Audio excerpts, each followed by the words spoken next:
Recording चल रही था। छखंडनाधिराज जे चंडी કરીને નીપજા બ્રહ્માંડમાં બલવાન થઈને ભૂપ બાહે ઉપજા। जगत में सर्वोत्कृष्ट व्यक्ति होते हुए भी उसकी क्या हालत हुई है? हालत देखो, ये चतुर चक्री चालिया होता न होता होइने। था नहीं था कुछ भी मालूम नहीं, काल सरक गया। ये श्रीपाल नाम का कोई व्यक्ति था, इसकी किसी को फिक्र ही नहीं है। आज मेरा प्रश्न है आप सबसे, शिवाजी थे तो शिवाजी थे ये आज किसके लिए आदर्श है? कौन आदर्श ले रहा है? आज शिवाजी के नाम पर सब एंजॉयमेंट ही तो चल रही है। गांधी जी थे तो गांधी जी के नाम पर आज क्या हो रही है? एंजॉयमेंट ही तो चल रही है। अर्थात गांधी जी बनने के लिए या गांधी जी थे तो उससे अपने को कुछ भी फर्क नहीं पड़ रहा है। बराबर है कि नहीं? उसी प्रकार कोई चक्रवर्ती था या कोई मैं था, ये कब तक रहेगी बात? ये बात अनंत काल के लिए रहेगी नहीं। तो इससे उपलब्धि क्या होगी? कोई उपलब्धि ही नहीं है।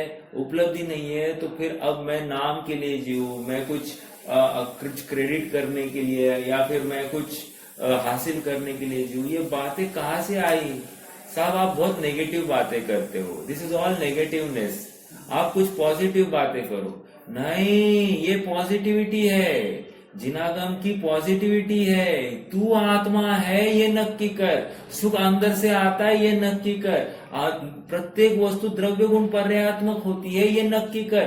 प्रत्येक वस्तु अपने स्व चतुष्टय में तिष्ठती है ये नक्की कर। प्रत्येक वस्तु षटकारकीय व्यवस्था से अपना काम करती है ये तू नक्की कर। ये सब स्वातंत्र्य है वस्तु का, और जब वस्तु का स्वातंत्र्य है तो हम ये पॉजिटिव बात कर रहे हैं, हम नेगेटिव बात कहाँ कर रहे हैं? बाहर से कुछ होता नहीं है, हमने ऐसा नहीं कहकर तुझे नेगेटिविटी क्यों दिखाई दे रही है? हम पॉजिटिव कंफर्मेशन बात कर रहे हैं। अर्थात हम नहीं होता है ये कहकर तुझे वो सरल भाषा दिखती है ना, नहीं होता है। अगर तुझे दिखाई देता है बाहर से होता है, करो करो ऐसा कह दिया किसी ने, तू आनंदित होगा? नहीं ना भाई। देखो एक व्यक्ति है, पेशेंट है, डॉक्टर के पास गया। डॉक्टर ने कह दिया अंतिम सांसें गिन रहा है, आप इमीडिएटली इसको तत्व उपदेश दो और इसका मरण सुधारो। डॉक्टर कह रहा है। ये पैसे वाला है, पैसे के जोश में है। तो बच्चा बोला चलो ठीक है मैं देख लेता हूँ। वो दूसरे डॉक्टर के पास ले गया। दूसरे डॉक्टर को बोला डॉक्टर साहब जितने पैसे लगते लगाना, लेकिन मुझे कुछ भी करना, आप प्रयास करो। तो ठीक है, डॉक्टर ने देख लिया ये माल देने की तैयार है और मुझे माल की जरूरत है। तो फटाफट उसने 5-25 लाख का बिल तैयार किया और डेड बॉडी हाथ में दे दी। अच्छा डॉक्टर कौन है? अच्छा डॉक्टर कौन है? कह रहे अच्छा डॉक्टर जिसने सच्चा उपदेश दिया था वो अच्छा डॉक्टर था। तो पॉजिटिव कंफर्मेशन था या ये पॉजिटिव था? कथन किसका पॉजिटिव था? हाँ मैं प्रयास करता हूं और ये प्रयास होने के बाहर चला गया है, ये कौन सही था?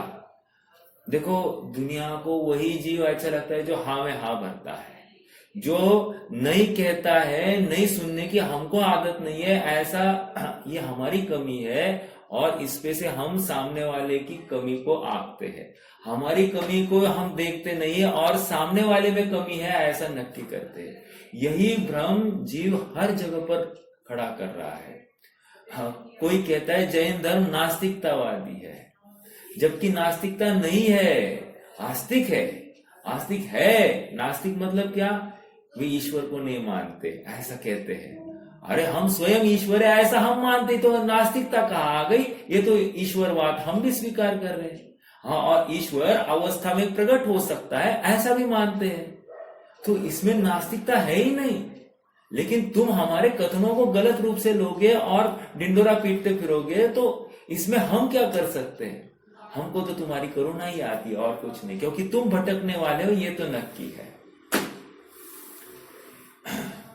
दो वस्तुओं को एक वस्तु मानना ये संसार है।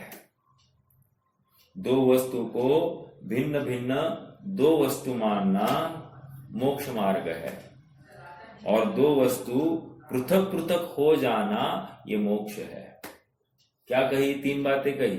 दो वस्तु को एक माना ये संसार, दो वस्तु को दो जाना पृथक, तो ये हो गया मोक्ष मार्ग। और दो वस्तुएं पृथक ही हो गई। देखो ज्यादा जोर कहाँ लगता है?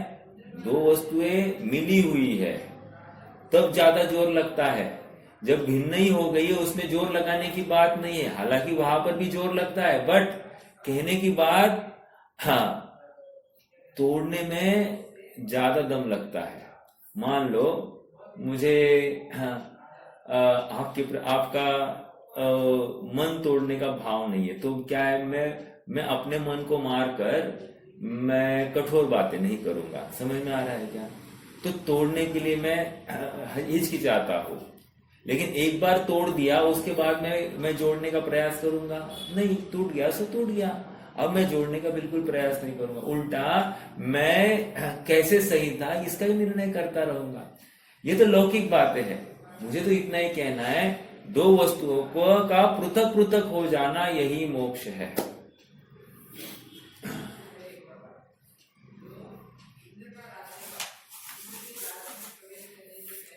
आइए आज हमको 88वीं गाथा का भाव देखना है। क्या कह रहे हैं आचार्य देव, थोड़ा सा समझने की कोशिश करेंगे। 87वीं गाथा में 86वीं गाथा में यह आया कि भाई इसको जिनवानी पढ़नी चाहिए। जिनवानी क्यों पढ़नी? तो साहब द्रव्य गुण पर्याय का स्वरूप समझने के लिए, और द्रव्य गुण पर्याय का स्वरूप समझने के बाद में क्या होगा, कह रहे इसका वस्तु स्वरूप का भान होगा तो ये विपरीत क्रिया में प्रवृत्ति नहीं करेगा, दो में दो पना करेगा, दो में एक पना स्थापित नहीं करेगा। इसलिए हमको इसको जिनवानी का ज्ञान कराना। ठीक है साहब, जिनवानी का ज्ञान कराया कि 87वीं गाथा में बता दिया कि द्रव्य गुण और पर्यायात्मक वस्तु होती है, और तीनों की अर्थ संज्ञा है, और तीनों को मिलकर भी अर्थ कहते हैं। और द्रव्य की परिभाषा कही, गुण की परिभाषा कही, और पर्याय की परिभाषा करी। और ये कहकर आचार्य देव हमको ये सलाह दे रहे हैं, भाई ये सब एक में एक रूप अविनाभावी है। गुण त्रिकाल तादात्म्य संबंध लिए हुए है द्रव्य के साथ में, और पर्याय ये क्षणिक तादात्म्य संबंध लेकर बैठी है द्रव्य के साथ में। और इन सब में गुणों में तथा पर्याय में द्रव्य ही व्याप्त है, ये याद रखना। अर्थात दोनों एक दूसरे को प्राप्त हो रहे हैं, अर्थात अविनाभावी संबंध है। ये जब नक्की हो गया, अब क्या होगा? अब इतना ही होगा कि भेद विज्ञान करता हुआ दिखाई देगा। यदि ये जीव भेद विज्ञान करता हुआ नहीं दिखाई दे रहा है तो इसने बात ही नहीं समझी, और मानी तो दूर की बात, समझी ही नहीं है। समझ में आ रहा है क्या? हाँ, गाथा को पढ़ेंगे 88 और 89 दोनों को देखते हैं और फिर आगे समझेंगे क्या है। देखो क्या कह रहे हैं, पेज नंबर 414। विगत गाथाओं में यह स्पष्ट किया जाता है कि जिनेन्द्र कथित द्रव्य गुण पर्याय के ज्ञान बिना मोह का नाश संभव नहीं। एक, अतः द्रव्य गुण पर्याय का ज्ञान करने के लिए जिनेन्द्र कथित शास्त्रों का स्वाध्याय करना चाहिए। दो, अब इन गाथाओं में यह बताया जा रहा है कि जिनेश्वर के उपदेश की प्राप्ति होने पर पुरुषार्थ कार्यकारी है। देखो step by step, slowly and steadily, अब ये हमको एक एक दाव हमारे ऊपर चला रहे हैं। पहले बोला द्रव्य गुण पर्याय को से काम होगा, फिर प्रश्न किया ये द्रव्य गुण पर्याय कुतूहल तैयार हुआ, द्रव्य गुण पर्याय क्या है? कह रहे जिनवानी पढ़ो। जिनवानी पढ़ी, अब क्या है? कह रहे जिनवानी में द्रव्य गुण पर्याय समझ में आ गया, अब क्या करना? कह रहे अब पुरुषार्थ करो। समझ में आ रहा है क्या? तो एक स्टेप बाय स्टेप प्रोसेस है। देखो यहाँ पर क्या कह रहे, अभी गाथा है, जो मोह राग दोषे ऋणिह नदी उवलम्भजोन्नमुवदेशम् सोऽसौ दुःखमोक्षम् पावति अचिरेण कालेन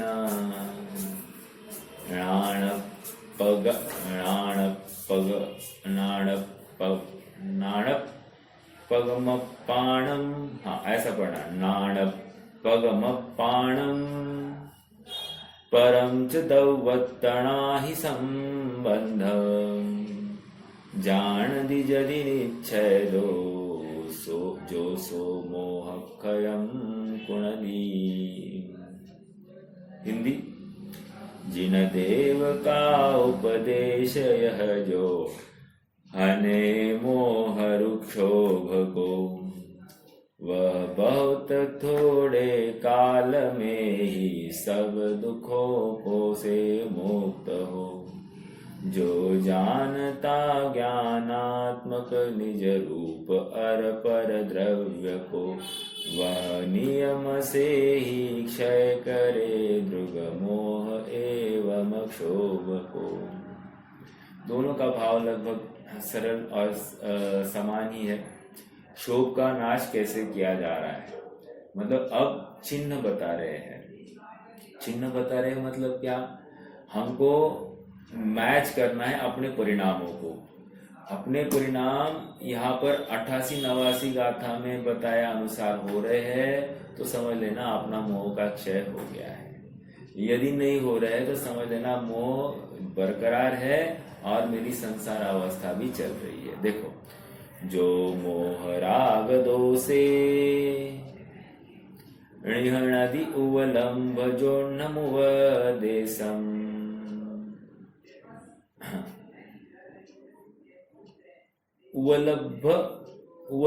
उवलब्ध जोन्नम उपदेशम, कह रहे हैं कि जिसको जिनेन्द्र के उपदेश की उपलब्धि होने पर क्या करते हैं, उपलब्धि मतलब प्राप्त होने पर क्या करता है, मोह राग द्वेष का निह नदी मतलब नाश करता है। किसका किसका, मोह राग द्वेष का जो नाश करता है। तो इसको क्या कह, फिर उसके बाद में क्या हुआ, सौ दुख मोक्षम, सर्व दुखों से मुक्त हो जाता है। पावति अचिरेण कालेन, सब दुखों से मुक्त होता है। और अचिरेण कालेन मतलब क्या, तुरंत, इमीडिएट। महत्वपूर्ण बात आ रही है। अचिरेण कालेन मतलब तुरंत। चिरकाल मतलब होता है बहुत बड़ा काल। देखो यहाँ पर ची छोटी है, छोटी मतलब मराठी में इसको क्या, पहली ची है। दूसरी ची होती तो अर्थ इमीडिएटली बदल जाता था। ये छोटी ची कालवाचक होती है और बड़ी ची हो तो उसका क्या अर्थ बनेगा, चीर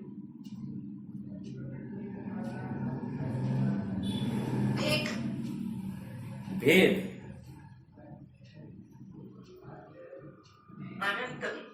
एक मतलब ना वो मैं अभी दूसरी ची की बात कर रहा हूं। यदि ची बड़ी हो तो उसका अर्थ क्या निकलेगा, यहां तो ची पहली है तो उसका अर्थ होता है इमीडिएट। ओके, हाँ हाँ बराबर है। चिर मतलब अनंत बराबर है। ची दुसरी असेल तर काय, ये ची पहली है तो उसका अर्थ निकला अनंत। यदि ची दूसरी होती तो उसका अर्थ क्या निकलता, उस शब्द का अर्थ क्या निकलता, मेरा प्रश्न ये है।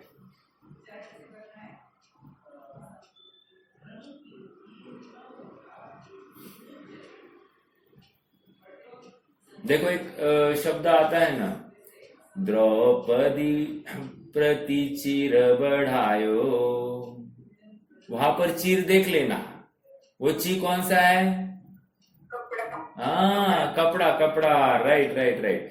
चीर बोला तो कपड़ा और चिर बोला तो कालवाची है, अर्थात अनंत काल। समझ में आया, चलो ठीक है। क्या कह रहे हैं, जो मोह राग दोषे णिहणदि उवलभ जन जोणमुव देशम। कह रहे जिनवाणी सुनकर, जिनोपदेश सुनकर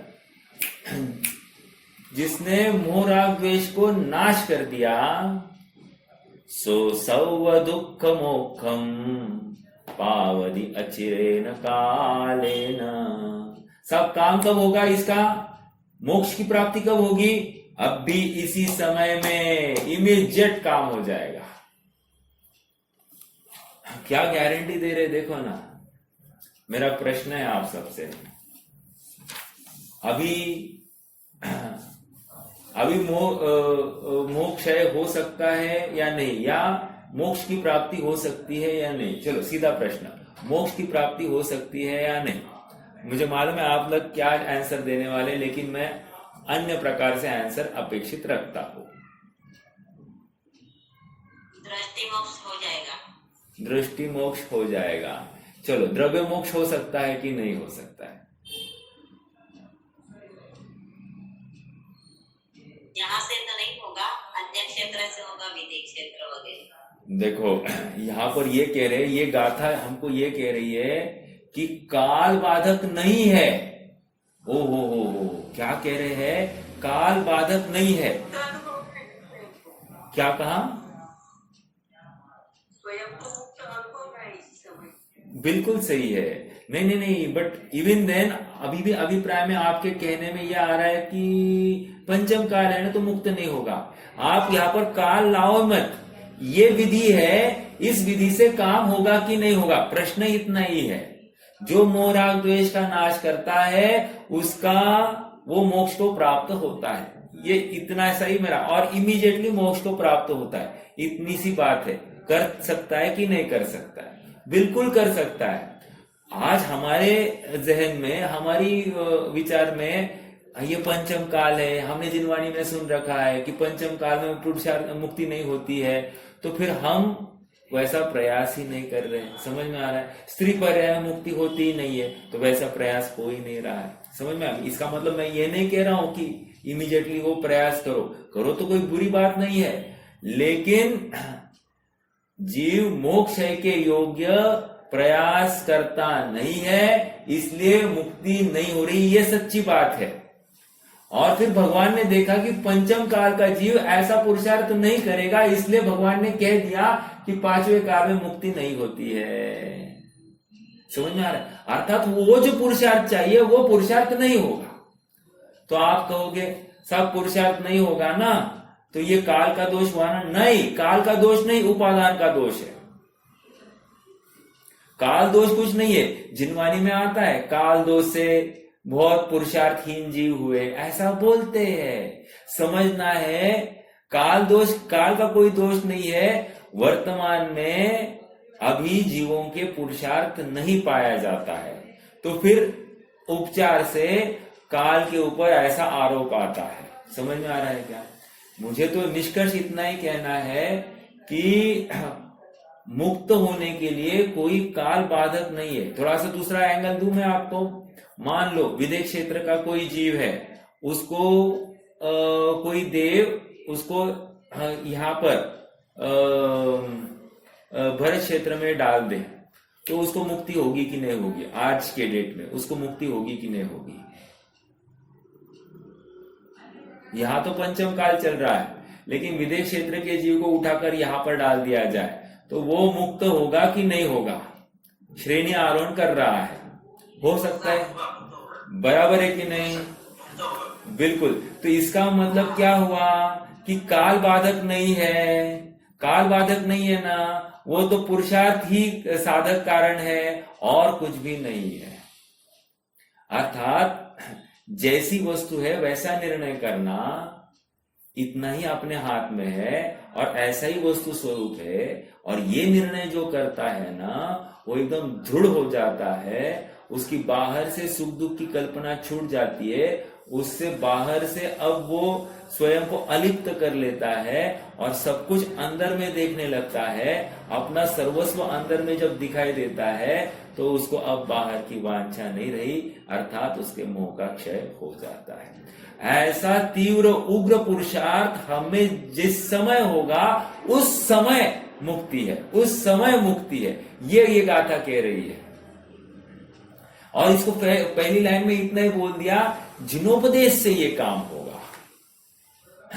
क्योंकि सच्चे मार्गदर्शन के अंडर ही ये काम होता है। मार्गदर्शन नहीं हो तो काम नहीं होगा। अपन ने एक 2-3 दिन पहले ही मैंने स्वाध्याय में एक बात रखी थी, a good friend is worth 100 libraries, बोला था कि नहीं? A good book is worth hundreds of friends, but a good friend is worth thousands of libraries. कितनी बड़ी बात है। 2 बातें कही, एक तो अच्छा बुक होगा, अच्छी किताब होगी तो क्या फिर 100 दोस्त की जरूरत नहीं है, एक भी नहीं हो तो भी चलेगा, एक अच्छा किताब हमको मार्गदर्शन करता रहेगा, जैसे जिनवानी। और मान लो जिनवानी नहीं है, एक सच्चा गुरु हमको मिल गया, वो गुरु मतलब 1000 जिनवानियों को अपने में समाये हुए है, वो गुरु हमारा पार पाड़ देगा। समझ में आ रहा है क्या? दोनों कथन विरोधी नहीं है, दोनों कथन अपेक्षा लिए है। हमारे पास क्या उपलब्ध है उसमें की बात है। अगर हमारे पास यथार्थ गुरु है और हम गुरु के पास में बैठे हैं, गुरु की आज्ञा में बैठे हैं, तो वही सही। मान लो आज गुरु नहीं है अपने सामने, गुरु आज्ञा देने में असमर्थ हो या वे अपने आत्म आराधना में लगे हैं, तो हम क्या करें? जिनवानी उपलब्ध है। समझ में आ रहा है? ये किन प्रकार है ना, हमको अपना काम करना है। और काम कैसे होगा? कह रहे द्रव्य गुण और पर्यायात्मक वस्तु को देख लेना, अर्थात मैं इस द्रव्य गुण पर्यायात्मक वस्तु के बाहर मेरी सत्ता ही पाई नहीं जाती है, ऐसा विश्वास जिसे हो जाता है ना, उसका मोक्ष को प्राप्त हो जाता है। अर्थात अब मैं किसमें राग करूं और किसमें द्वेष करूं।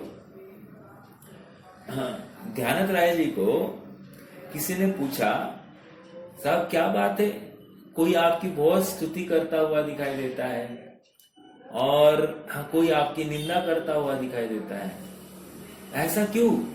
तो कह रहे राग द्वेष तय हम प्रशंसा होत है, राग भाव से प्रशंसा होत है, द्वेष से निंदा होत है। राग द्वेष दो मम नाही, ध्यानत तो निज आत्म माही। मैंने जोड़ जोड़ के लगाया, पूरी भाव तो इतना ही है। राग भाव जब होता है तो मेरी प्रशंसा होगी, द्वेष भाव होगा तो मेरी निंदा होगी। लेकिन सच बदलू, ये आत्मा न राग का पात्र है ना द्वेष का पात्र है। राग और द्वेष मुझ में है ही नहीं, ये उपाधि मुझ में है ही नहीं। इसलिए ध्यान तो निज पद के माही, अपना अर्थात अपने पद में ही है, अर्थात अपने द्रव्य गुण पर्याय में ही ध्यानत पाया जाएगा। ध्यानत का ध्यान अपने निज पद में है, अन्य कुछ भी नहीं। समझ में आ रहा है क्या? अपन कितनी बातें हैं ना, इस जीव को राग क्यों होता है? राग क्यों होता है? तो कह रहे हैं कि जब कोई वस्तु हमको अच्छी लगती है और उससे हमको लाभ होता दिखाई दे तो हमको राग होता है। और द्वेष क्यों होता है? जब कोई वस्तु अपनी इच्छा के अनुसार परिणमित नहीं होती है, विपरीत परिणमित होती है, तो अपने इच्छा की पूर्णता नहीं होने के कारण हमको सामने वाली वस्तु अनिष्ट होने लगने से उसके प्रति द्वेष होता है। इतनी सरल परिभाषा, लेकिन सचमुच अब यहाँ पर वो परिभाषा लगाना, परिभाषा क्या कह रही है कि प्रत्येक वस्तु द्रव्य गुण पर्यायात्मक है। अर्थात मान लो मुझे कैंसर हो गया, तो कैंसर हो गया तो शरीर में हुआ है कि नहीं?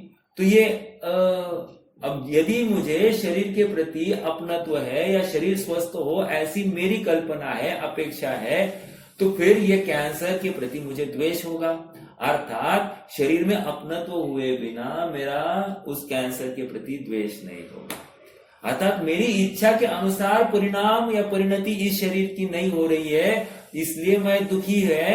यहाँ पर कह रहे हैं आत्मा अपने द्रव्य गुण पर्याय में है और शरीर का द्रव्य गुण पर्याय अलग है, दोनों का एक दूसरे में अत्यंत अभाव है। तो इस न्याय से उसकी वजह से मैं दुखी और मेरी वजह से वो दुखी, ऐसी बात बहुत स्थूल हो गई, अर्थात पॉसिबल ही नहीं है। इसलिए ये दुख का कारण मैं स्वयं हूं। समझ में आ रहा है? प्रश्न दूसरा,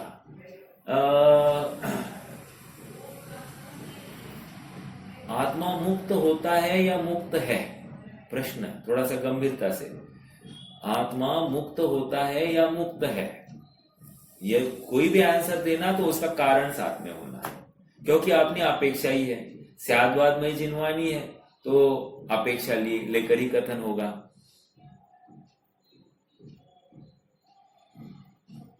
द्रव्य दृष्टि से मुक्त ही है और प्रमाण की दृष्टि से देखेंगे तो मुक्त होगा। प्रमाण नहीं, पर्याय दृष्टि से देखेंगे तो, द्रव्य दृष्टि से ये मुक्त ही है, लेकिन पर्याय दृष्टि से देखा जाए तो पर्याय में जो स्वभाव का अवलंबन हो गया तो उस स्वभाव अन्य का अवलंबन छूट गया तो आत्मा मुक्त होता है, ऐसा कहा जाता है। कहने की बात इतनी ही है कि फिर निर्णय कौन सा करना, मैं मुक्त हूं ये निर्णय करना या मुक्त हो सकता हूं ये निर्णय करना? प्रश्न थोड़ा सा डाइसी है। मैं मुक्त हूं ये निर्णय करना या मुक्त हो सकता हूं ऐसा निर्णय करना? कैसा? तो ऐसा निर्णय करना। बहुत अच्छा। आत्मा को ध्याना, अर्थात मैं मुक्त ही हूं, मैं किसी से बंधा ही नहीं हूं, ऐसा नक्की करेंगे तो ही काम होगा। वो क्या है, अबद्ध अस्पृष्ट अनन्य अन्यत 14वीं गाथा, वही तो कह रही है समय सर 14वीं गाथा, अबद्ध अस्पृष्ट अनन्य अन्यत। ऐसा कहकर क्या कहा, मैं बंधा ही नहीं हूं, इस कर्म ने शरीर ने मुझे स्पर्श ही नहीं किया। जब स्पर्श पर्याय को, हाँ बोलिए बोलिए बोलिए। तो ऐसे फिर ये तो ठीक है वैसे, लेकिन फिर पुरुषार्थ का फिर रोल ही नहीं रहेगा ना, अगर मुक्त ही हुआ ऐसा बोलेंगे। हाँ देखो ना, देखो जब भी ये कथन चलते हैं ना, उसका हमने जब निश्चय को बोल दिया तो व्यवहार पक्ष गौण हुआ है, उसका निराकरण नहीं हुआ है। अनिराकृतो प्रतिपक्षो क्या है, नया।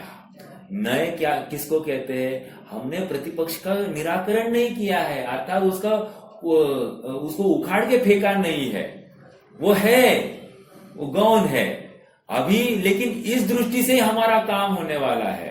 तो फिर इस दृष्टि से काम होने वाला, तो इस दृष्टि के ऊपर ज्यादा फोकस किया गया है। इसका मतलब वर्तमान पर्याय अपने आप पुरुषार्थ कर रही है ना, ऐसा थोड़ी कि पर्याय पुरुषार्थ नहीं कर रही है। अरे पुरुषार्थ उसी को कह रहे हैं, जो स्वभाव दृष्टि हो रही है उसी को पुरुषार्थ कह रहे हैं, पुरुषार्थ और किसी अन्य चीज को नहीं कह रहे हैं।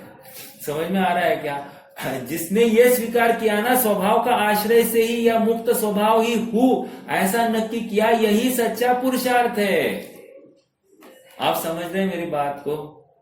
प्रश्न बहुत मार्मिक था और हर किसी को ये प्रश्न छू सकता है, मतलब वेरी लॉजिकल, कि ऐसे ही लगता है साहब आप ये बोल रहे हैं तो फिर दूसरी बात नहीं, हमने दूसरी बात कहाँ उखाड़ के फेंकी है? अरे आप ये बात स्वीकार करोगे, अपने आप दूसरी बात का अवलंबन होता हुआ दिखाई दे रहा है हमको। कब तक? जब तक स्वभाव में तिष्ठता नहीं है तब तक। और एक बार स्वभाव में तिष्ठ गया तो काम ही नहीं रहा बाकी कुछ करने का। समझ में आ रहा है क्या? हाँ जी, एक प्रश्न है आप सबसे। प्रश्न,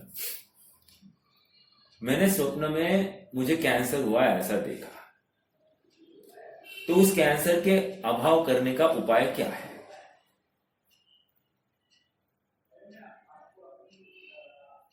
जागना।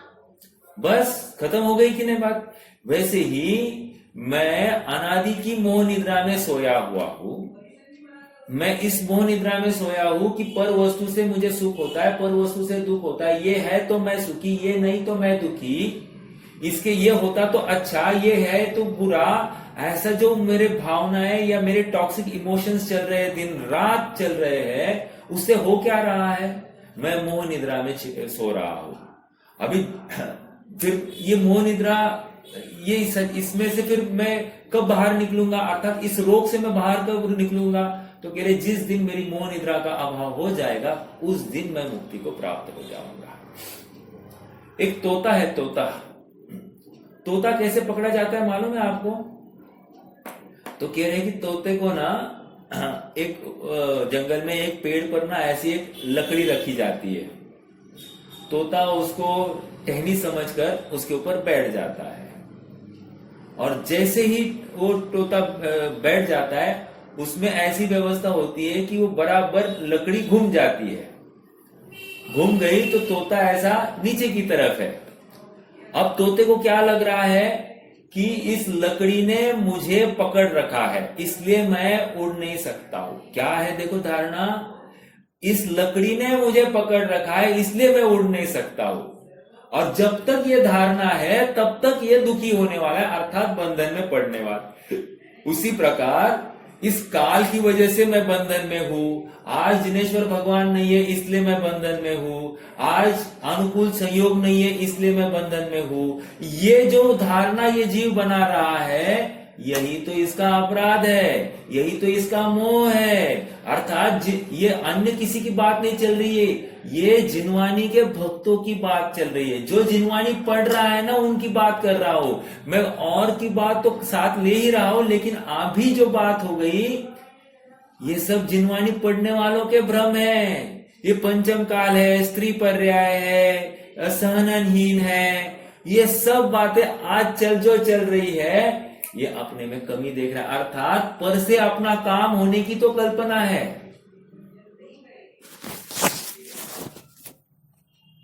अध्ययन करने के बाद में जीव को भ्रम खड़ा हो गया कि काल खराब है, संगठनहीन है, स्त्री अवस्था है, या फिर अनुकूल संयोगों की कमी है, चतुर्थ काल नहीं है, व्यवस्थापक नहीं है, या फिर मेरे बाद क्या होगा, ऐसे भ्रम है इस जीव को। कह रहे ये सभी में ये अटक गया, ये इसके मुंह का परिचायक है। जबकि आज भी अगर ये चाहे तो काम हो सकता है, अन्यथा नहीं लेना मेरी बात को। हाँ, अर्थात ये पुरुषार्थ करे तो काम होगा ही होगा, अर्थात मोक्ष होगा। और कब होगा? इमीडिएट होगा। ये बात यहाँ पर 88वीं गाथा में आ रही है। देखो अपन उसके भावार्थ को पढ़ते हैं। पहले 88 का ही पढ़ेंगे, 89 का मैं कुछ नहीं कर रहा हूं। हाँ, उसका हिंदी अनुवाद फिर से एक बार पढ़ेंगे। जिन देव का उपदेश यह जो हने मोह रुक्षोभ को, वह बहुत थोड़े काल में ही सब दुखों से मुक्त हो। अभी बहुत थोड़ा काल मतलब क्या है साहब? बहुत थोड़े काल की परिभाषा क्या है? बहुत थोड़े काल की परिभाषा इतनी ही है, एक अंतर्मूर्त भी थोड़ा काल है और अर्धपुद्गल परावर्तन भी थोड़ा काल है। क्या कहा? बहुत थोड़ा काल की परिभाषा क्या है? एक अंतर्मूर्त, जघन्य अंतर्मूर्त, ये भी थोड़ा काल है। और एक अर्धपुद्गल परावर्तन काल भी ये थोड़ा काल है। इसके अंदर में काम हो ही जाएगा, 100% हो जाएगा। देखो, आपको थोड़ी प्रथमानियों की घटना में सुनाता हूं। ऐसा है, शांतिनाथ भगवान की घटना है। शांतिनाथ भगवान का पूर्व भव में जो जीव था वो राजा था, श्रीसेन नाम का राजा था। 12वां पूर्व भव ऐसा है लगभग, अभी आप ठीक से समझ लेना, लेकिन पूर्व भव की ये घटना है। तो उनकी 2 रानियां थी, 2 रानियों से 2 पुत्र हुए थे। एक दिन ऐसा हुआ कि रानियां मतलब राजा रानी सब कहीं गए थे, उनके साथ में उनकी दासियां भी थी, रानियों की दासियां ये भी थी, दासियों के साथ में दासी की पुत्रियां भी थी। अब क्या हुआ कि दोनों राजकुमारों को उन दासियों की पुत्रियों को देखकर राग हो गया और काम विकार सताया। तो उन्होंने कहा साहब हम अगर शादी करेंगे तो इन्हीं लड़कियों के साथ करेंगे, नहीं तो शादी नहीं करेंगे, अर्थात हमको इन्हीं से शादी करनी, सीधी बात तो ये है। अब राजा को लगा अरे अपन राजा और ये जो दासी है अर्थात जिनकी कोई औकात भी नहीं है, इनके साथ में आपने बच्चों का दिल आ गया है, कैसे इनके परिणाम हो गए, कितनी गलत संतानों को हमने जन्म दिया है, ऐसा राजा को और रानियों को विकल्प आया। अत्यंत खेद खिन्न हुए और प्रलाप करके वे मरण को प्राप्त हो गए। मरण के समय में उन्होंने एक चिट्ठी रखी। चिट्ठी में उन्होंने कारण बताया, भाई हमको अकस्मात बहुत बड़ा शॉक बैठ गया है कि आपके इस निर्णय को लेकर हमको बिल्कुल अच्छा नहीं लगा है, ये अपनी मर्यादा के विरुद्ध है, इसलिए बस अब संसार का त्याग हो रहा है। संसार का त्याग मतलब मन इस वर्तमान पर रहेगा। राजकुमारों ने वो चिट्ठी को पढ़ने के बाद में दोनों को संसार की असारता का भान आ गया। भान आते ही दोनों ने जैनेश्वरी दीक्षा ले ली। दोनों ने जैनेश्वरी दीक्षा लेकर उसी भाव में वे श्रेणी आरोहण करके मुक्ति को प्राप्त हो गए।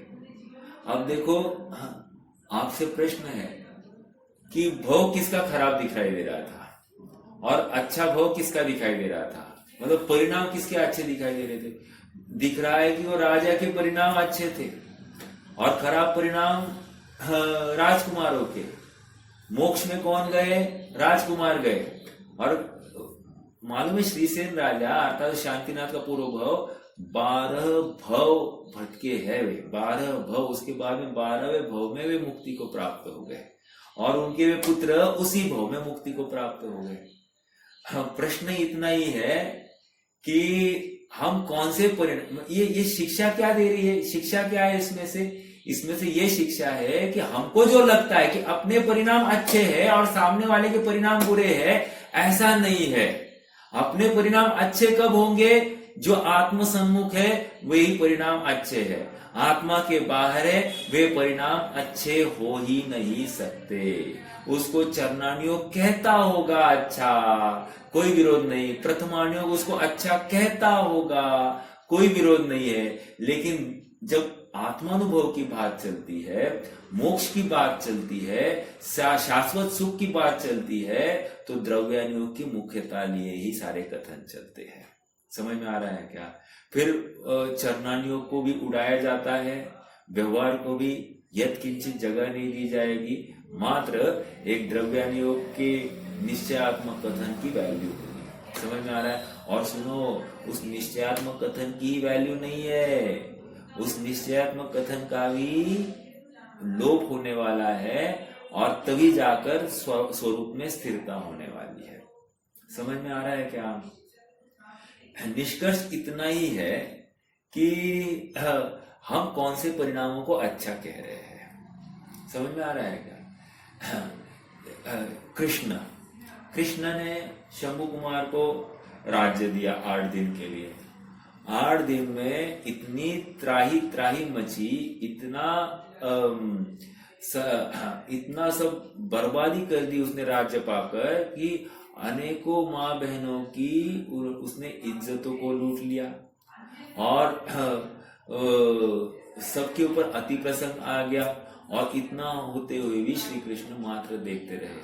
वो प्रलाप कर रहे हैं कि ऐसी संतान होने से अच्छा नहीं होती तो अच्छा, ये कह रहे हैं। अब देखो आगे चलकर श्री कृष्ण मर के तीसरे नरक में पहुंचे और शंभु कुमार मर के कहाँ गए? मोक्ष गए। अरे मर के मतलब मरण का मरण हो गया उनका, मुझे तो ये कहना है। मरे नहीं, ये मरण का मरण हो गया, भव का अंत हो गया और उसी भव में वे मोक्ष हो गए। प्रश्न है फिर से, हम कौन से परिणाम को अच्छा और कौन से परिणाम को बुरा कह रहे हैं? इसका मतलब हमारे आत्म सम्मुख परिणाम ही मोक्ष का कारण है। आत्म विमुख परिणाम, आत्म विराधक परिणाम ये संसार का कारण है, क्योंकि वो मोह राग द्वेष के बिना हो नहीं सकता। सब इसका मतलब मुनिराज के परिणाम मोह राग द्वेष वाले होते हैं क्या? हाँ होते हैं ना, होते हैं। हम मुनिराज की भी कषाय 11वें गुणस्थान तक मानते हैं। 11वें गुणस्थान में अभाव होता है कषाय का, उनके मोह का वहां पर उपशम या क्षय जो कुछ लगाना है लगा दीजिए। 12वें में क्षय होता है और 11वें में उपशम होता है, तो हम 11वें तक मान रहे हैं उनको। इसका मतलब है उनका मोह अभी भी है। फिर जिनवानी में आया है ना, वे मोह से रहित है, महाव्रती है, मोह से रहित है, तो वो क्या है?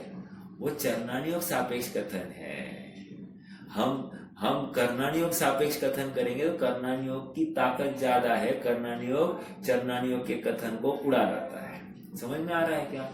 जहां जो कथन की जो स्ट्रॉन्गर कथन होता है वो बना रहेगा, और जो थोड़ा सा कच्चा कथन होता है, थोड़ा सा हल्का या वीक कथन होगा, उसका लोप किया जाएगा। समझ में आ रहा है? हाँ जी। इतनी सारी चर्चा क्यों आई? हम कौन से परिणाम को अच्छा और कौन से परिणाम को बुरा कह रहे हैं, इसका भी एनालिसिस हमको करते आना चाहिए। क्योंकि यहाँ पर महत्वपूर्ण बात आ रही है कि जिनोपदेश के माध्यम से मोह राग द्वेष को नाश करना है। तो मोह राग, हमने जिनवानी सुनी, लेकिन हमने जिनवानी सुनने के बाद में हमारा क्षय हो जाएगा ऐसा माना, या हमने धर्म कर लिया ऐसा माना, तो भी गया काम से। क्योंकि जिनवानी सुनना ये प्रयोजन नहीं था। जिन दर्शन कर निज दर्शन पा, जिन देशना सुनकर निज देशना करने का समय आया था, जो कि तुमने जिन देशना तो सुनी लेकिन निज देशना नहीं हुई। तो अर्थात आत्मलीनता नहीं हुई तो तुम्हारा काम नहीं हुआ है, ऐसा कहा जाएगा। समझ में आ रहा है क्या?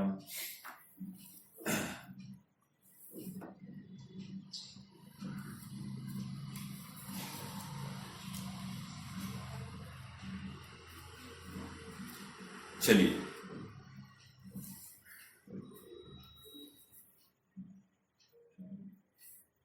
देखो हम पढ़ रहे हैं, जो जिनेंद्र के उपदेश को प्राप्त कर मोह राग द्वेष का नाश करता है, वह अल्पकाल में ही सर्व दुखों से मुक्त हो जाता है। देखो यहाँ पर हमको औषधि भी दे रहे हैं, हमको कमिटमेंट भी दे रहे हैं, सर्व दुखों से मुक्त हो जाता है। दुख क्या है? रोग है। समझ में आ रहा है? दुख ये रोग है, और सभी रोगों से मुक्त हो जाएगा। कब? जो जिनोपदेश के माध्यम से, अर्थात डॉक्टर की प्रिस्क्रिप्शन के माध्यम से। जिनोपदेश मतलब प्रिस्क्रिप्शन, डॉक्टर की प्रिस्क्रिप्शन के माध्यम से जिसने यथार्थ दवाई का सेवन किया, यथार्थ परहेज का अवलंबन किया, उसका काम होगा, अर्थात वो रोग से मुक्त होता हुआ ही दिखाई देगा। समझ में आ रहा है? डॉक्टर की फीस दे दी, डॉक्टर का उपदेश भी सुन लिया, या डॉक्टर का प्रिस्क्रिप्शन भी अपने हाथ में है, दवाई भी लेके आया, काम होगा? नहीं होगा। क्यों नहीं होगा? क्योंकि ग्रहण नहीं किया। इस जीव ने प्रिस्क्रिप्शन अर्थात जिनवानी सुनी, उपाय भी सुन लिया, आत्मा का अवलंबन से ही काम होगा, आत्मा के अवलंबन से ही काम होगा, ये भी सुन लिया। कदाचित यहां तक बात हुई कि सामायिक में भी बैठ गया। पहला तो सामायिक में बैठा नहीं, खाली सामायिक में बैठने से काम होगा। फिर बाद में किसी ने बोला नहीं फिर बैठो ना, फिर तो बैठ गया सामायिक में। सामयिक में बैठने के बाद में मैं आत्मा हूँ, मैं शुद्ध हूँ, मैं अनादि निधन हूँ, अबद्ध अस्पृष्ट अनन्य अनियत ऐसा हूँ, अरसम अरूपम अगंधम अवत्तम चेतना गुणम सत्तम, ऐसा उसने बराबर कहा। अहम एक को खलु शुद्धो, मैं द्रव्य गुण पर्यात्मक हूँ, ऐसा नक्की किया। ये भिन्न है, मैं भिन्न हूँ, ऐसा नक्की किया। और बहुत आनंद आया, लेकिन वो आनंद विकल्प का था। काम होगा नहीं होगा। अर्थात कहां तक आकर मोह की परिसीमा है, इसका भान रखना है। मतलब मोह कहां तक आत्मा में नहीं जाता है तब तक। समझ में आ रहा है क्या? मोह कब तक स्व संवेदन होता नहीं है तब तक। अरे बाप रे, मतलब ये भ्रांति पालन करने के लिए कोई अवसर नहीं है। मुझे इतना ही, मतलब ये पूरे चर्चा का सार इतना ही है कि भ्रांति पालन करने के लिए कोई अवसर नहीं है। हमने जिनवानी सुनी, हम ग्रेट। हमने जिनवानी सुनाई, हम ग्रेट। नहीं, हमको जिनवानी का सार समझ में आया, हम ग्रेट। नहीं, हम डेली 3 टाइम सामायिक करते, हम नहीं। कह रहे तुम एंड रिजल्ट बताओ, आत्मानुभव है या नहीं है। यदि है तो साहब आपका मोह लय को प्राप्त हो गया है। यदि नहीं है तो तुम्हारा मोह बरकरार है, तुम रागी द्वेषी हो, अर्थात अनंत संसार के पात्र हो। इस परिणाम से मालूम है क्या हो सकता है? इस परिणाम से 100% ये संसार में भटकने वाला है। और हो सकता है कि अगला भव देवायु होगी, हो सकता है अगला भव भोग भूमि में जाएगा, लेकिन उसके अगला भव क्या होगा? उसके अगले भव में पतन को प्राप्त करने का उपाय चालू हो जाएगा। देखो, एक उदाहरण देता हूं मैं आपको। मान लो किसी जीव ने यहां पर ब्रह्मचर्य पालन किया, तो क्या फायदा होगा साहब? फायदा क्या है? उसको भविष्य में कम से कम 32 मिलने वाली है। 32 देवांगनाएं मिल जाएगी। अब देखो कितनी बड़ी बात है। यहां त्याग किया था, उसके फल में प्रकृति ने क्या व्यवस्था की? 32 की व्यवस्था की, मिनिमम 32 की, ज्यादा भी हो सकती है, मिनिमम 32 की व्यवस्था की। अब वहां पर प्रकृति उसको फिर से आजमाएगी, अर्थात उसके परिणामों को फिर से आजमाया जाएगा। वहां पर उसको पतन करने के और वहां पर व्यवस्थाएं की जाएगी। जो साधारण प्रयास से पतित नहीं होता है, उसको और अनुकूलता देकर पतित करने की व्यवस्था की जाती। प्रकृति स्वयं ही ऐसी व्यवस्था करती है। हमको अन्य कहीं झांकने की जरूरत नहीं है, प्रकृति ही ये सब व्यवस्था कर रही है। तो उस समय क्या करना साहब? उस समय भी यही करना। क्या? भावयेद भेद विज्ञान मिदमिच्छन्न धारया यावत त्यावत पराचित्वा ज्ञानम ज्ञाने प्रतिष्ठित। अर्थात जब तक ज्ञान ज्ञान में प्रतिष्ठित नहीं होता है, निज का स्व संवेदन नहीं होता है, निज में ही आनंद रमन भोगने की वो परिणति प्रकट नहीं होती है, तब तक तुम निरंतर अपने आत्मा को ध्याते रहना।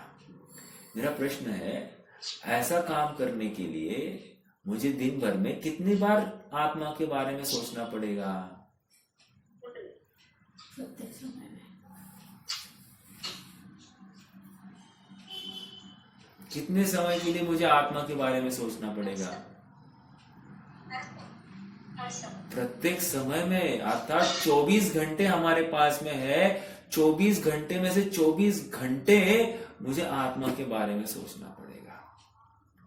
तब जाकर इस भूमिका में कदाचित 6 महीने में एक बार मुझे अनुभव हो जाएगा। 24 घंटे में ध्याऊ, उसके बाद में 6 महीने में एक आध बार मुझे अनुभव हो जाएगा, वो भी अल्प समय का, ज्यादा बड़ा नहीं। तो कह रहे क्या है ये? अब मेरा दूसरा प्रश्न, ऐसी पात्रता या ऐसी योग्यता या ऐसी दशा प्राप्त करने के लिए हम कितने कटिबद्ध है, हमने कितनी कमर कस ली है, हमने कितना पुरुषार्थ किया है, कितना प्रयास किया है? आंसर देने की जरूरत नहीं है, आंसर तो स्वयं को देना है। और यथार्थ जवाब नहीं है, जिनवानी के अनुसार जवाब नहीं आ रहा है, सॉल्यूशन नहीं हो रहा है, अर्थात मैं दुखी हूं, ये स्वीकार कर लेना। नहीं साहब हम तो बहुत दान करते हैं, नहीं साहब हम तो बहुत स्वाध्याय करते, नहीं साहब हम देव दर्शन, नहीं साहब हम भक्ति, नहीं साहब, अरे ये सब बातें मान्य है। एक बात बोलो, आत्मानुभव है कि नहीं है? आत्मा का आनंद का भोग होता है कि नहीं होता है? इतनी सी बात बोलो। यदि हो रहा है तो शाबाश, नहीं हो रहा है तो go back to first stage, अर्थात फिर से जिनवानी अच्छे से पढ़ो। द्रव्य गुण पर्याय अर्थात क्या? बाहर से मेरा सुख नहीं और बाहर से मेरा दुख नहीं, अर्थात क्षयोक्षम ज्ञान बढ़ गया इसलिए मैं सुखी नहीं, शरीर की क्रिया अच्छी हो गई इसलिए मैं सुखी धर्मी, ऐसा नहीं। धर्मी तो मैं अंदर बैठा हुआ जीव द्रव्य हूं, जो न धर्मो धार्मिक है बिना, अर्थात मेरा धर्म मेरे आश्रय से है और पुद्गल शरीर का धर्म उस पुद्गल शरीर के आश्रित है, मेरे आश्रित नहीं है। समझ में आ रहा है?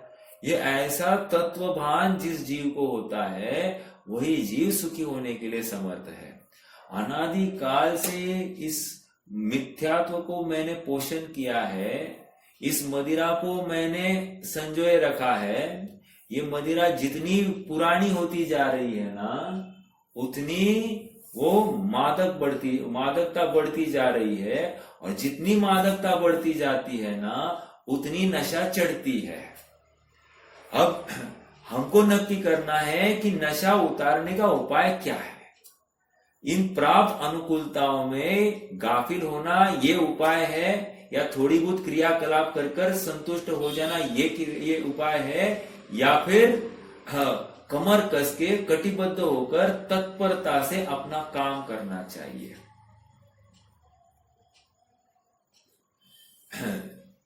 त्यजतु जगतिदानीं मोहमाजन्मलीनं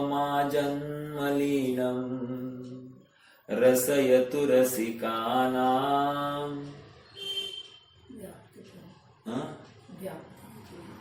व्याप्त कल्मा। नहीं कह रहे त्यजतु जगतिदानीं मोहमा जन्मलीनम, आजन्मलीनम, अनादिकाल से जिस मोह को तुमने ग्रहण किया है उसका त्याग दो। त्याग दो, कैसे त्यागेंगे? द्रव्य गुण पर्याय को समझकर। द्रव्य गुण पर्याय कैसे समझेंगे साहब? प्रत्येक वस्तु अपने द्रव्य गुण पर्याय में ही रहती है, अपने द्रव्य गुण पर्याय के बाहर जाती ही नहीं है। ये इसका मतलब क्या? एक वस्तु दूसरे वस्तु का कुछ करने में समर्थ नहीं है, अर्थात एक वस्तु मुझे सुखी कर सकती नहीं, एक वस्तु मुझे दुखी कर सकती नहीं। मेरे बच्चे ने मुझे आज पूछा नहीं इसलिए मैं दुखी, मेरे बच्चे ने आज मुझे पूछा इसलिए मैं सुखी, ये भ्रम तोड़ देना। मेरा शरीर स्वस्थ है इसलिए मैं सुखी, मेरा शरीर स्वस्थ नहीं है इसलिए मैं दुखी, ये भ्रम तोड़ देना। मैंने आज बहुत स्वाध्याय किया इसलिए मैं सुखी, बाकी सब दुखी है, ऐसा भ्रम तोड़ देना। मैंने देव दर्शन किया इसलिए मैं सुखी, बाकी ने नहीं किया इसलिए वे दुखी, ऐसा भ्रम तोड़ देना। मैंने बहुत दान दिया इसलिए मैं सुखी, बाकियों ने दान नहीं किया इसलिए वे दुखी, ये भ्रम तोड़ देना। समझ में आ रहा है? मैंने बहुत धर्म किया अर्थात पुण्य शुभ भाव किए इसलिए मैं सुखी होऊंगा, ये भी भ्रम तोड़ देने योग्य है। क्यों भ्रम तोड़ने योग्य है? कह रहे वांछा नामक दोष है। कौन सा गुण है सम्यक दृष्टि का?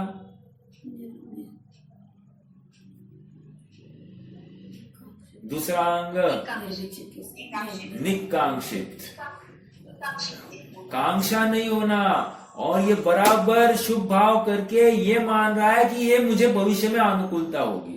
अर्थात पहली बात तो ये कह रहा है कि शरीर की क्रिया से मेरा धर्म हो रहा है, पहली बात। और दूसरी बात, इसका फल स्वर्ग है, स्वर्ग आदि सुख की प्राप्ति, यही है इसके। तो इसका कांक्षा नामक दोष पाया जा रहा है, ये सम्यक दृष्टि नहीं हो सकता। भले ही जगत में कितनी भी उसकी प्रशंसा होती हो, क्योंकि चार पागल मिलकर मुझे होशियार नक्की करे, मुझे होशियार सिद्ध करे, इससे मैं होशियार नहीं बनता। अगर केवल ज्ञान ने मेरे ऊपर सील लगा दी कि ये होशियार है अर्थात ज्ञानी है, तो मैं ज्ञानी हूं। किसी अज्ञानी ने मेरे ज्ञानी होने की सील लगाई है, तो ये कोई बहुत बड़ी उपलब्धि नहीं है। आजकल होता है ना, विद्या वाचस्पति, अमुक अमुक ऐसे बहुत स्टेज शोज किए जाते हैं, और कोई डिग्रीज मतलब कोई उपाधियां प्रदान की जाती है। तो ये सब भ्रमित होने के अवसर है। आइए थोड़ा पढ़ते हैं, समय तो हो गया। देखो क्या कह रहे हैं, जो जिनेंद्र के उपदेश को प्राप्त करके मोह राग द्वेष का नाश करता है, वह अल्पकाल में ही सर्व दुखों से मुक्त होता है। आगे चलकर ये बात है ना, आगे चलकर ये कहेंगे, यदि इच्छति दुख परिमुक्तम परिवज्जतु सामान्यम। यदि तुम दुखों से मुक्त होना चाहते हो तो श्रामण्य को अंगीकार करो, ऐसा यही आगे कहने वाले हैं। और यहां पर क्या कह रहे हैं, यदि दुखों से मुक्त होना चाहते हो तो मोह राग द्वेष को त्याग दो, ऐसा यहां पर कह रहे हैं। मेरा प्रश्न है आप सबसे, कौन सा कथन सही है? क्योंकि दोनों कथन कुंद कुंदिन लिखे, एक ही ग्रंथ में लिखे, यही अभी 200 नंबर की गाथा के आसपास वहां पर आचार्य देव कहने वाले हैं।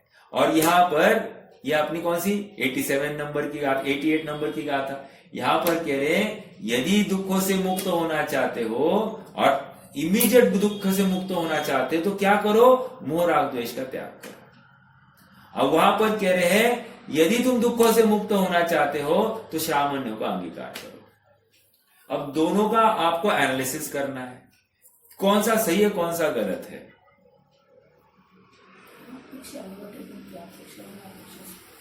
चलो मैं ही बोलता हूं, दोनों सही है अपने अपने परिप्रेक्ष्य में।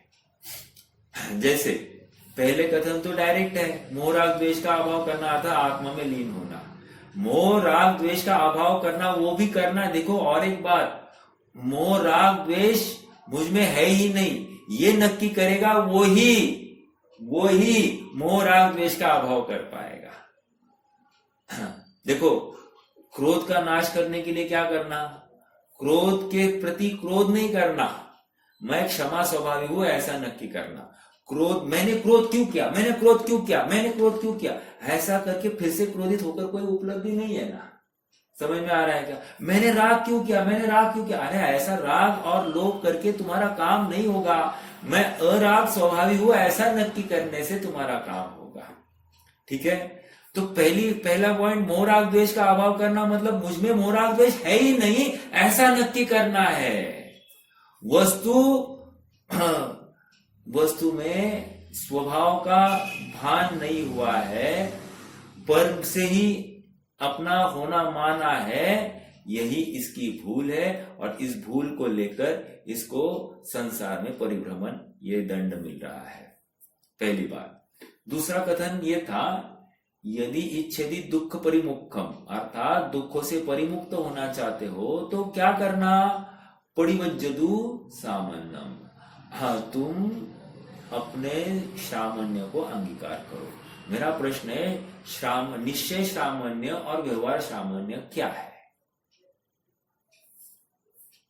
निश्चय सामान्य अर्थात आत्मा में लीन होना, और व्यवहार सामान्य आत्मा के लीनता के साथ साथ, शब्द के ऊपर गौर करना, आत्मा में लीनता के साथ साथ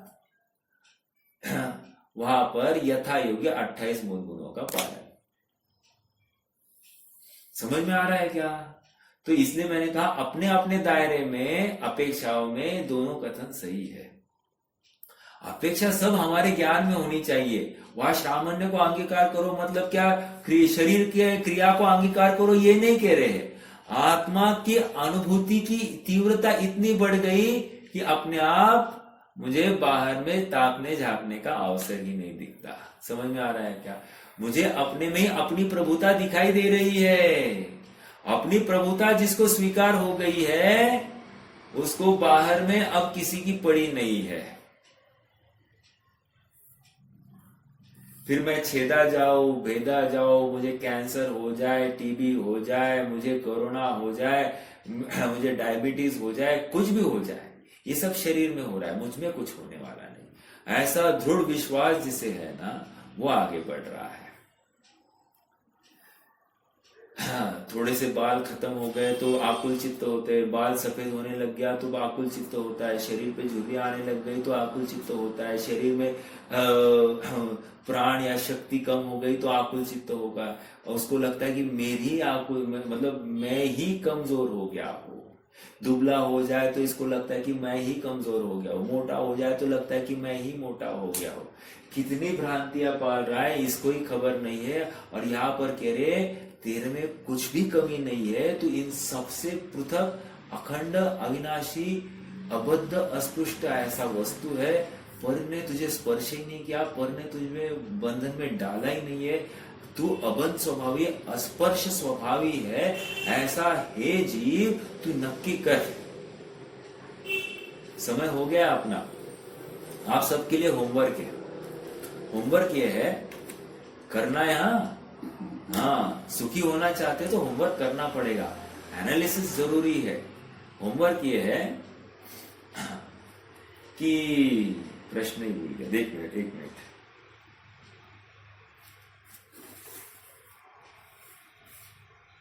हाँ,